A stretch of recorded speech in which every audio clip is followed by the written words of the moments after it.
Abadlali bebhola lomnqakiswano kuleli balindeleke ukuthi benze kahle emqhudelwaneni wendebe yomhlaba ngakolunye uhlangothi inhloko ezokulashwa kuleli qembu izoba nencindezi yokuqinisekisa ukuthi bonke abadlali basesimene esihle. As it's not a challenge, it's actually a delight to work with such a positive group of the management and the coaches and the players. So I haven't experienced its challenge. I see it as wonderful opportunities.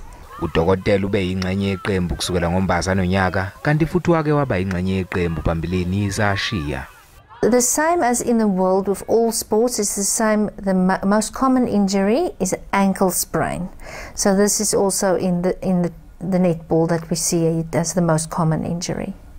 I'm also working in ER a lot, so we can see quite severe things. We have seen severe neck injuries or head injuries, concussions. So we are always very cautious of the neck and the brain. Udokotela utunenhlanhla enkulu yokuba ingxenye yeqembu ikakhulukazi emqhudelwaneni wendebe yomhlaba. It is an absolute wonderful privilege to be part of this group, and it is a wonderful group of girls, very positive, and we are very excited and looking forward to the World Cup. Uphinde wathi bonke abadlali baleli qembu bawulungele manje lomqhudelwano wendebe yomhlaba ozoqala makuphela uNtulikazi.